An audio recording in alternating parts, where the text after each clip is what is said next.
तर नमस्कार मंडळी, नवीन दिवसाची नवीन सुरुवात. मी तुमची लाडकी पूजा पुन्हा एकदा तुमचं स्वागत करते. आणि आजचा दिवस खूप खास होता, कारण की आई संध्याकाळच्या वेळेस आईने मस्त चहा केला. आम्ही सर्वांनी एकत्र बसून चहा पिलो.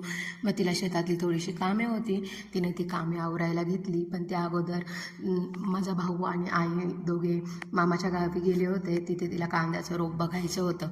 ते काही त्यांना आवडलं नाही. मग त्यांनी विचार केला आता वाटाणा पेरूयात म्हणून.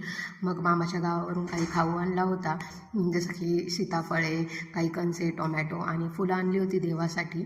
आणि विकासनगरला गेला होता तर त्यांनी बाळासाठी ॲपल, फरसन आणलं होतं आणि वाटाण्याचं बी आणलं होतं. मग आईने इथे केळ्यातली जी आजूबाजूची घाण होती ती सर्व साफ केली. आणि हा आहे संध्याकाळचा व्ह्यू आमच्या शेतातून आणि घरातून दिसतो आणि खूप छान आणि प्रसन्नदायी वाटतं. देवाने खूप काही दिलेलं आहे, चांगली माणसं, चांगली फॅमिली. त्याच्यासाठी धन्यवाद देवा तुझे.